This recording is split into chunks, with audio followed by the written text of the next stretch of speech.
Welcome to English Moja. আসসালামু আলাইকুম, তোমরা সবাই কেমন আছো? আশা করি অনেক ভালো আছো। ইংলিশ মজার আজকের আয়োজনে তোমাদের সবাইকে অভিনন্দন। পার্টস অফ স্পিচ আইডেন্টিফিকেশনের এটি হচ্ছে রিয়েল প্র্যাকটিস 21।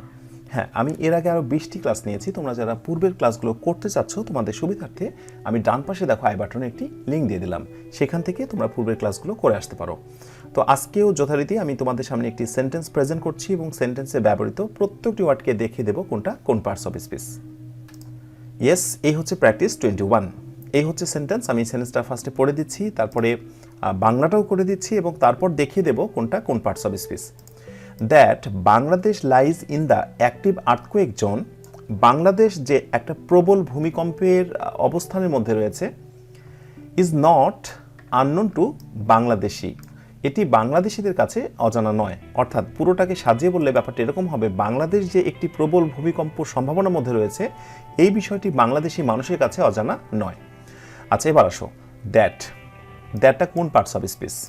তোমরা কি বলতে পারবে দ্যাট এখানে কোন পার্টস অফ স্পিচ? আমি দুইটা অপশান দিয়ে দিচ্ছি।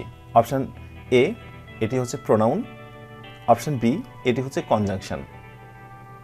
ওকে, তোমরা একটু জেনে রাখো, এখানে দ্যাট হচ্ছে একটি কনজাংশন। কেননা সেন্টেন্সের শুরুতে যখন দ্যাট বসে এটা কনজাংশনই হয়ে যায়। আর এছাড়াও তুমি যদি আরেকটু বেশি করে জানতে চাও, এই দ্যাট দিয়ে যে অংশটা বা এই সবটুকু রয়েছে এই অংশটার নাম হচ্ছে নমিনাল দ্যাট ক্লজ। তো নমিনাল দ্যাট ক্লজ হচ্ছে বেসিক্যালি দ্যাট দিয়ে গঠিত একটা ফ্রেজ বা একটা ক্লজ। তো তোমরা যদি বিস্তারিত সেই ক্লাসটি করতে চাও, আমার চ্যানেলে ওই অলরেডি আমি নমিনাল দ্যাট ক্লজের একটি ক্লাস নিয়ে ফেলেছি। তো তোমরা যারা ক্লাসটি খুঁজে পাচ্ছ না বা না পাওয়ার সম্ভাবনা রয়েছে, তোমাদের সুবিধার্থে ডান পাশে আমি দেখো আই বাটনটি লিঙ্ক দিয়ে দিলাম, সেখান থেকে তোমরা নমিনাল দ্যাট ক্লজে ক্লাসটি করে আসতে পারো। তো যাই হোক, এটা হচ্ছে কনজাংশন। বাংলাদেশ এটা অবশ্যই নাউন এবং প্রপার নাউন। লাইজ এটা হচ্ছে ভার্ব, নিহিত থাকা। আর লাইজের পরে সবসময়ই অ্যাপ্রোপ্রিয়েট প্রিপোজিশন ইন বসে। লাইজ ইন, নিহিত থাকা, এটা প্রিপোজিশন।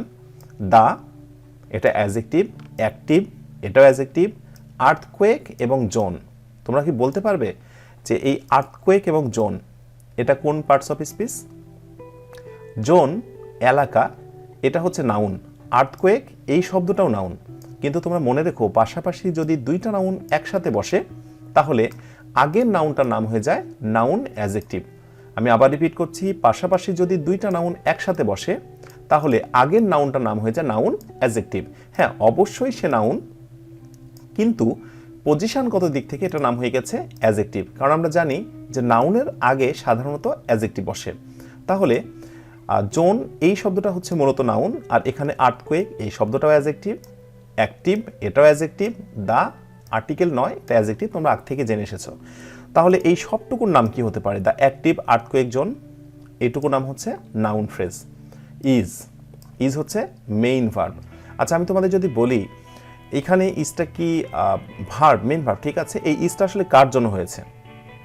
এই ইজের আসলে সাবজেক্টটা কে? ইজের সাবজেক্ট হচ্ছে এই সবটুকু, দ্যাট থেকে শুরু করে আর্থকুয়েক জোন পর্যন্ত সবটুকুই হচ্ছে subject. Nominal that clause, I mean that দিয়ে গঠিত অংশ যখন সেন্টেন্সের সাবজেক্ট পজিশনে থাকে তখন ভার্বটা কিন্তু হয়ে যায় সিঙ্গুলার। দ্যাটস ওয়াই এখানে ইজটা কিন্তু সিঙ্গুলার হয়েছে। আর একটি বিষয় বলি, এখানে নট, বলো তো নটটা এখানে কোন পার্টস অফ স্পিচ? আজকে হয়তো অনেকেই অবাক হবে, নট হচ্ছে এখানে একটি অ্যাডভার্ব। হ্যাঁ, তোমরা যারা জানো না তোমাদের সুবিধার্থে আমি একটি শর্টকাট টেকনিক দিয়ে দিচ্ছি, সেটা একটু নোট করে নাও। সেটি হচ্ছে নট ইজ ইকুয়াল টু হচ্ছে অ্যাডভার্ব, আর নো ইজ ইকুয়াল টু এটি হচ্ছে অ্যাডজেক্টিভ। তার মানে নট শব্দটি হচ্ছে অ্যাডভার্ব আর নো হচ্ছে একটি অ্যাডজেক্টিভ। আর নটটা যেহেতু অ্যাডভার্ব, সো অ্যাডভার্বের পরের শব্দটি অবশ্যই হবে অ্যাডজেক্টিভ। দ্যাটস ওয়াই এখানে আননোন শব্দটি কিন্তু একটি অ্যাডজেক্টিভ। তুমি অন্য অ্যাঙ্গেল থেকে এটাকে হয়তো বা ভার্বও বলতে পারো, এটাকে প্যাসিভ ভয়েসও বলতে পারো, বাট এইখানটায় সবচাইতে বেস্ট যেটা এক্সপ্লেনেশন আসবে সেটি হচ্ছে নটটা যেহেতু অ্যাডভার্ব, এক্ষেত্রে আননোন জিনিসটা হচ্ছে বা এই ওয়ার্ডটা হচ্ছে অ্যাডজেক্টিভ। টু এটা হচ্ছে প্রিপোজিশন, এটা আমরা জানি। আর বাংলাদেশিরা, বাংলাদেশের মানুষরা, এটা হচ্ছে নাউন। তো এই হচ্ছে প্র্যাকটিস 21-এর সবগুলো parts of speech. I hope তোমরা বুঝতে পেরেছো। খুব শীঘ্রই প্র্যাকটিস 22-তে তোমাদের সঙ্গে আবারও কথা হচ্ছে। তোমরা সবাই অনেক ভালো থেকো আর অন্যকে ভালো রেখো। আসসালামু আলাইকুম।